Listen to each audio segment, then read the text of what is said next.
Good morning. This is Jason Dean coming live at you again for another Film Fanatic show.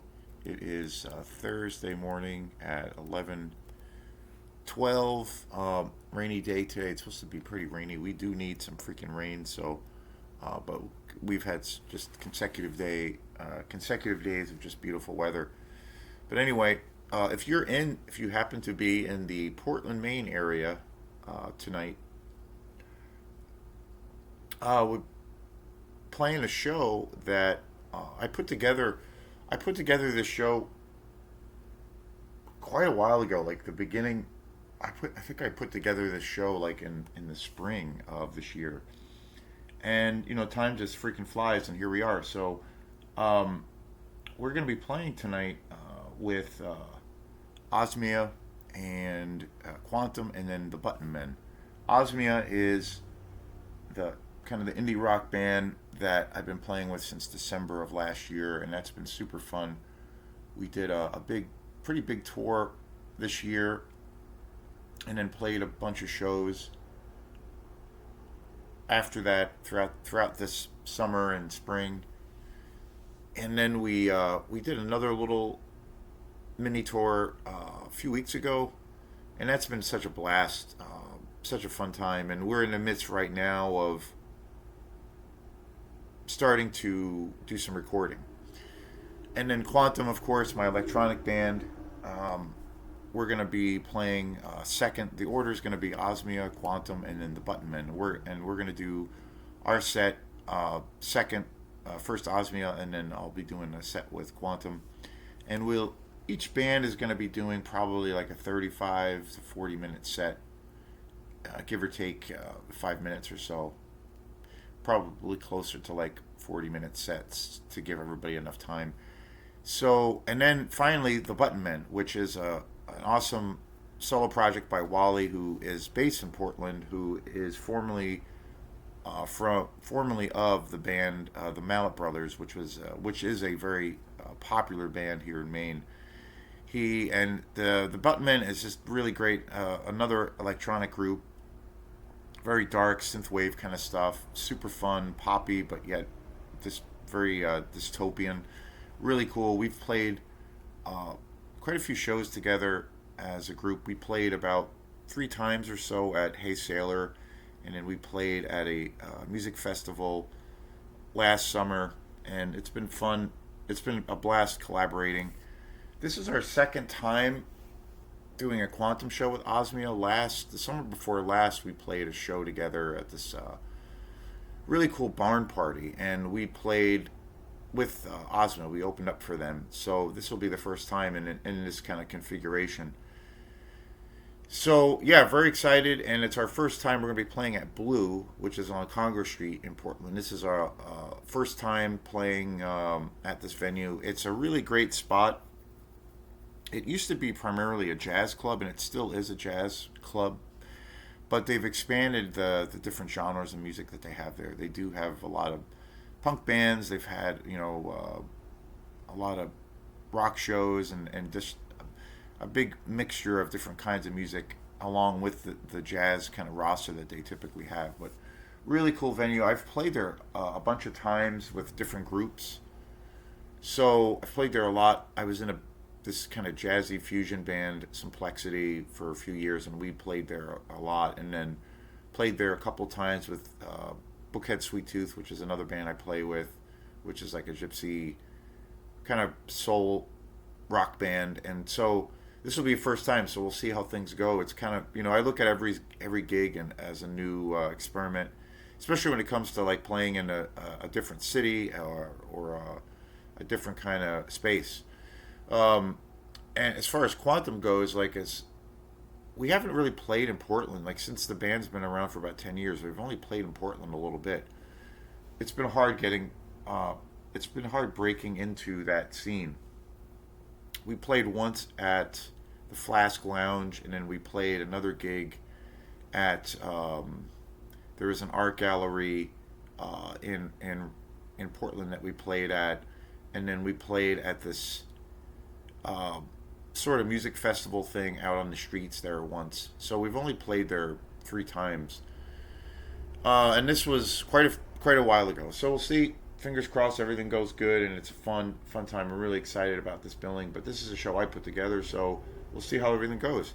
So if you're around in the Portland area, come on by, check it out. There's no cover charge. It starts at 7 o'clock, and I think goes till about 10:30. And so, anyway, this show is on a cassette that Osmia, uh, specifically Leo, who is the kind of the brainchild of this band. It's kind of Osmia's basically his band, and he had this idea, really cool idea. After we got done with the tour, I think it was about 3 or 4 weeks after the tour, he had come to the rest of the band, me and Eric. He has a long-standing relationship with Eric. Also, they're basically brothers, and they've been playing in Osmia for a very long time, and have had a long history of playing in bands together. They're both transplants from California, and so they have an incredible history together. They're like symbiotic. They're like brothers. They can kind of finish each other's sentences. It's pretty funny, and it's pretty awesome. So about, I don't know, 3 or 4 weeks after the tour, Leo had this idea of, why don't we, like, because we realized during the tour, there were 2 or 3 shows that I knew of where all of the sets from the different bands were recorded. And I heard some recordings over the last few months. I had gotten sent some of the copies of some of the recordings, and some of the recordings came out really good. And I was like, wow, like this is pretty cool. And I remember thinking, before Leo had this idea, I was like, wow, like maybe we could. There was one recording in particular that somebody at the show had recorded that I thought sounded really good, and I was like, this is really good. This is really good audio, really good quality. This would be cool to like put out or something. And then Eric had also recorded the show, and he got some really good recordings too. And I was like, that would be pretty cool idea to maybe just like release this as some kind of live, EP or something, or whatnot. And then a few weeks later, Leo had this idea of, compiling all the sets from some of the bands, and to put it all out together, have all the bands kind of chip in, and make this compilation of a live kind of diary, if you will, of the tour and of this one particular show. And so everybody was into it, and there was a bunch of recordings. All the sets were recorded, and there were some really good sounding recordings. So for 3 or 4 months, they worked on it, and they put it all together. They edited, they did some technical work to it, they mastered it, and then they got the help of a little like independent label to kind of help with the financial parts of it, and then I don't know, it was going on. The whole process, I think, was going on for about maybe 3 to 4 months, and then it was put out, and we have it right here. This is the cassette right here. I know it's a little dark in here, but this is the idea of coming to fruition.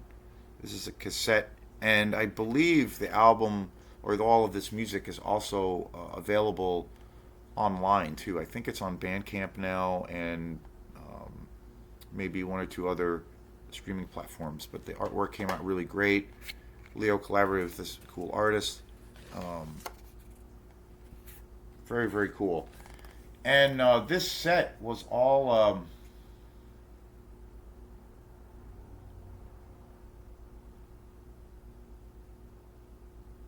this whole set. It's basically there's a bunch of bands on here, and so this whole show is going to be about this cassette. And it was recorded in March of 2025 at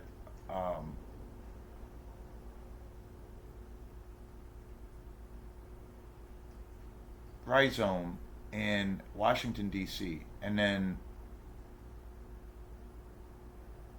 Pleasure Tone in Reading, Pennsylvania, and it was wild. Like we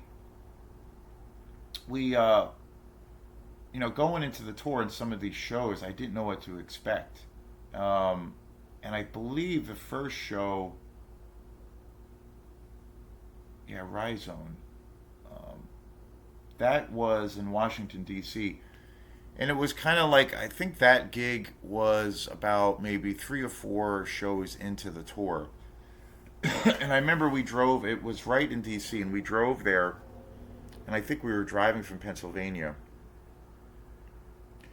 And I remember we got to this to the venue, and it was in this pretty congested area of D.C. A lot of buildings and stores and all that kind of shit. And we got to this building, and it was just like this old, basically like this old house that was like in the middle of all of this gentrification. And it was an old like it's an old like punk house, and it was wild. I was just like, whoa, what? This is wild. Like this looks crazy, and I didn't know what to expect. And I remember we pulled in. We got there pretty early to the venue, the Rhizome, the venue itself,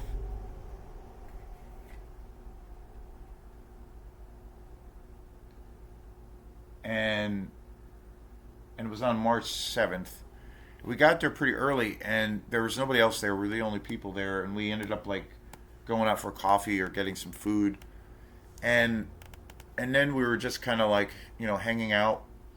And then I came back to the venue, and we kind of had split up a little bit. I came back, and we walked, downtown, and I walked back to the venue, and there was still nobody there. And then I, walked to the stairs, and then a car pulled in, and a guy got out and started bringing in, speakers, some amps, and some mic stands and things like that.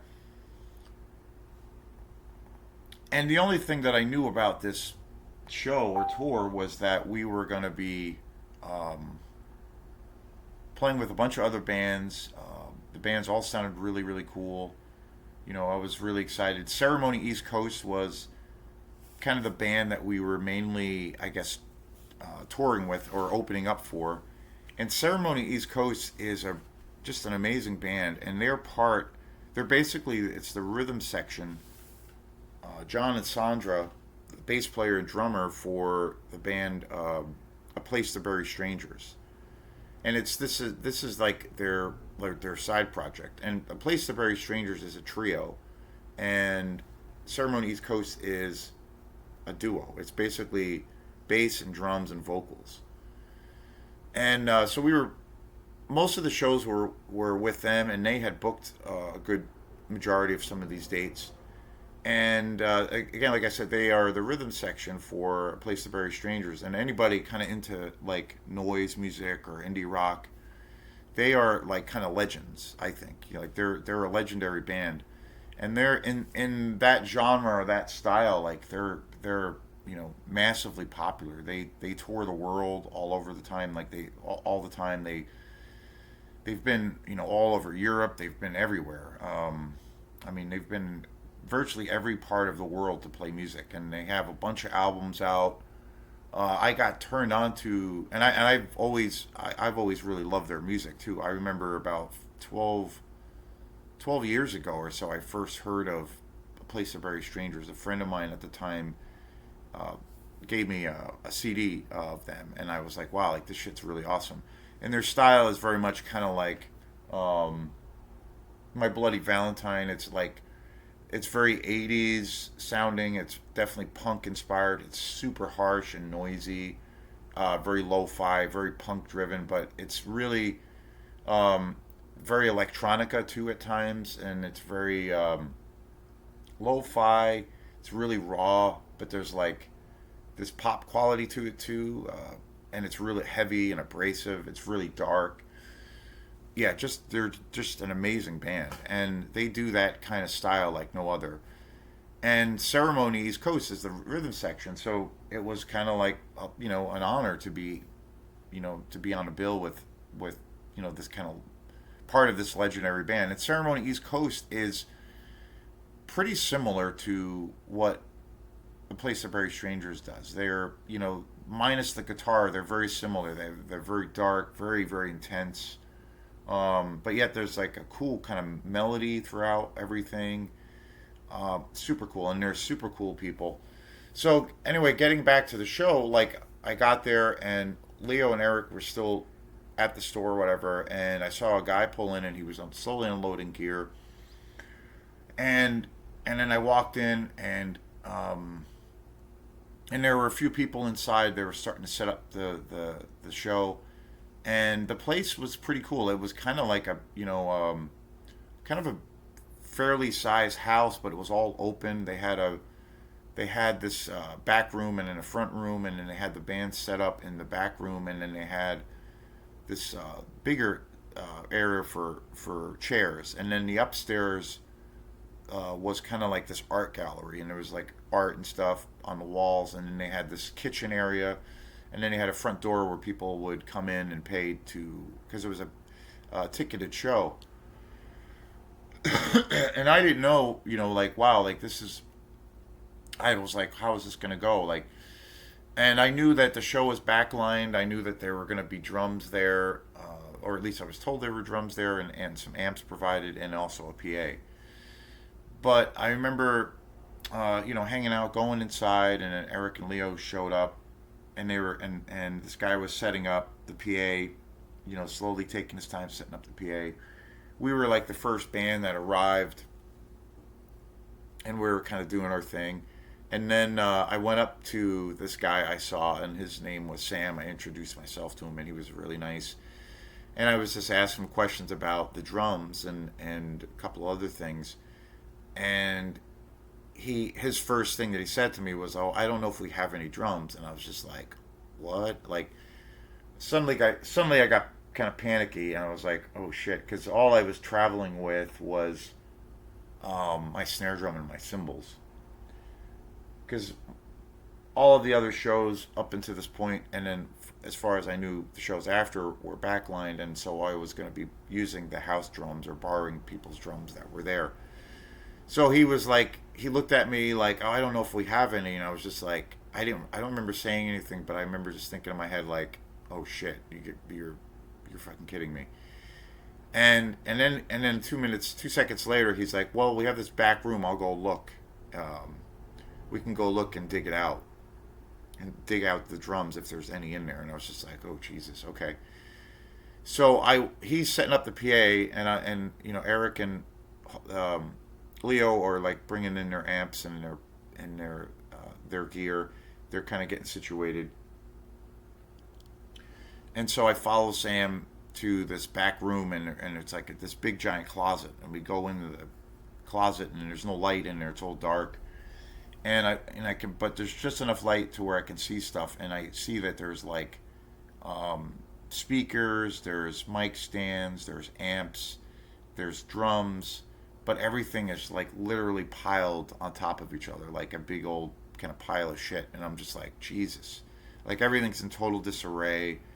Everything's just piled on top of each other. There's no rhyme or reason. And I'm like, oh my God. So he like goes, Sam walks into the closet, and I'm watching him, and he's like slowly moving the stuff, and he like takes some of the amps and some of the speakers away, and he's like, "Oh, there's drums here." And I'm like, okay. And then I'm like, okay, I wonder what kind of condition these drums are. So then he grabs the drums and he brings out the bass drum, and it's this like beautiful like Gretsch kit. And Gretsch is like my favorite um, brand of drums. I mean, they're primarily like the best jazz brand out there, but they're just so versatile. They have such great tone. And I kind of couldn't believe it. This is in the midst of all this chaos, there's this beautiful like 5-piece Gretsch kit. So I bring it out, and we were going on. I think we were going on second, and we were going to be the first band with drums. So I was allowed to like, I had the time to set up all the drums and get them set up and get everything configured. So we were able to do that as a band. We were able to like set everything up because a lot of the times what ends up happening with shows, sometimes you can do it. You can kind of like set everything up beforehand, but then there's times where you kind of can't really do that. You have to like there isn't the space, so you have to set up before you play and then maybe do a quick sound check. It's always a little bit of it's always a little chaotic sometimes, but it's always nice when you can set up your stuff beforehand and you don't have to worry about it before you play and it's all set up and then you just got to worry about playing. So I was able to like set everything up and I set up the kit and I'm like, Jesus Christ, this drum set is gorgeous. Like this is a beautiful kit and I'm just like, this is hilarious that like I'm just thinking like, wow, I got here. They didn't think there was even drums here, and then we go into this closet to look for these drums for drums, and they're just like piled on in this like chaotic mess, and there just happens to be this like incredibly gorgeous Gretsch kit in this closet that was in perfect condition, like perfect condition, new heads, the whole thing. So I set up we set up our kit and did kind of a quick little sound check, and I was like, wow, like this kit is insane, like this is crazy, and we did a little mini sound check, and then we took a little break, and then you know, we had plenty of time, so then we took a little break and then sat in the other room and ate some food and kind of chilled out for a little bit.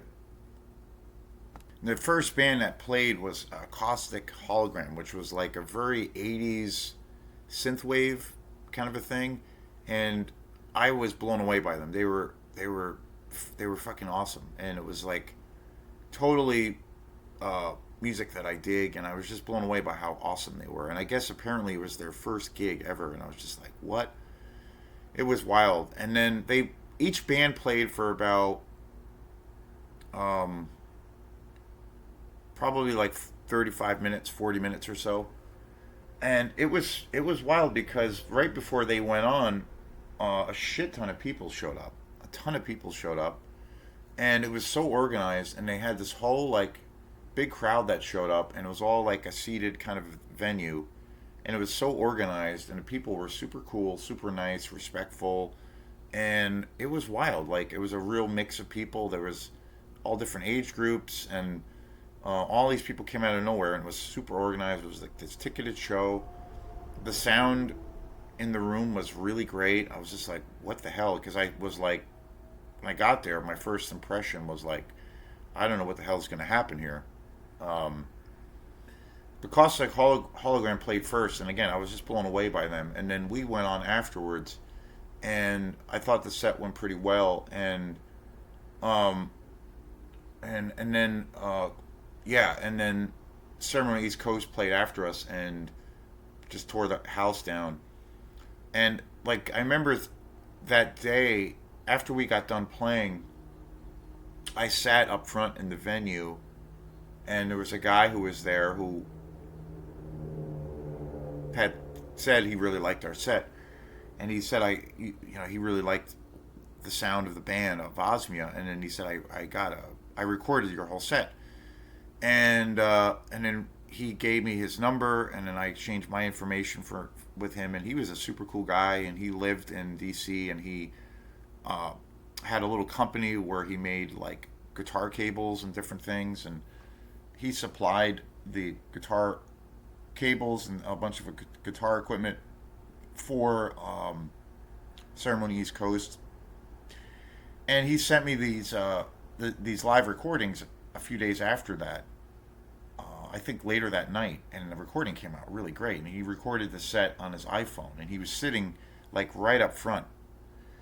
And I have to say, the drum set, like getting back to the drum set scenario, where it was just like I didn't know if they had drums, and then I saw them, and I'm like, what the fuck's going on? And it was just crazy.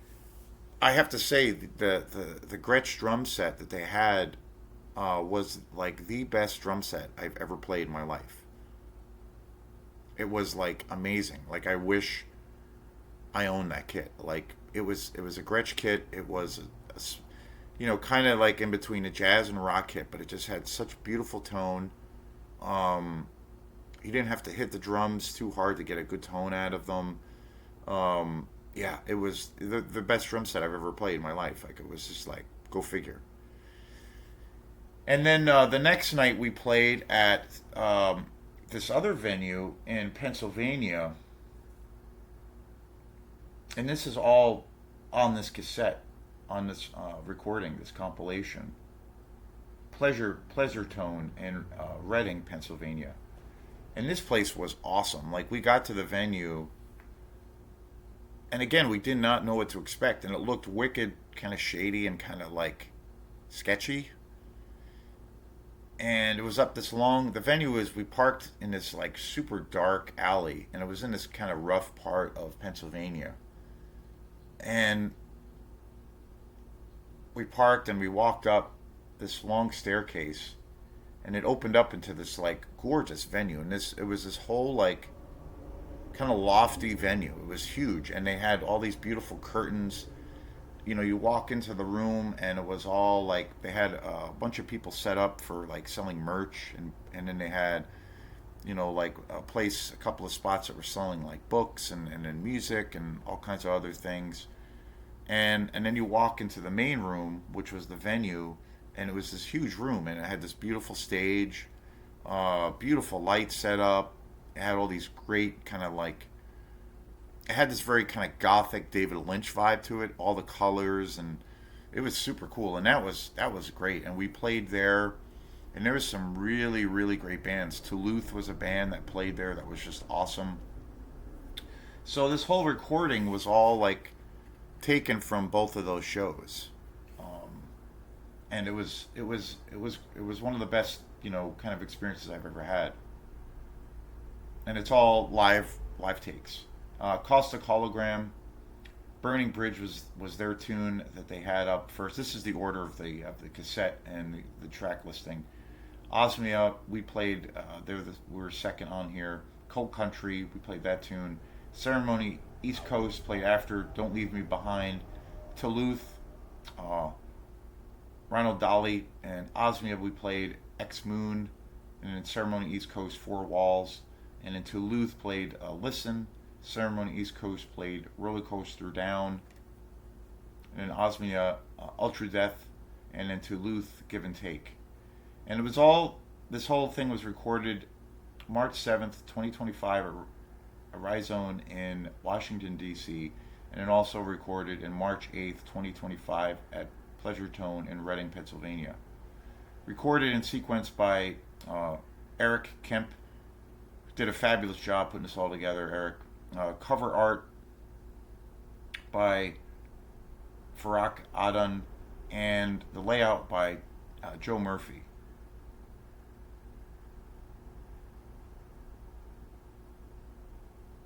And it was put out by BCR Recordings.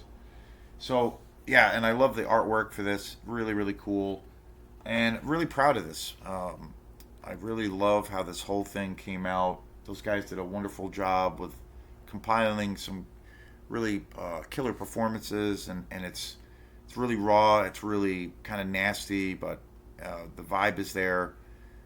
Super cool. So yeah, definitely check this out. Definitely check this out. It's on. It's listed on the Osmia Facebook page and also on the Instagram page. So I wanted to do a little show talking about this really cool recording that actually came out and saw the light of day. So thanks again, and we will see you next time. Peace.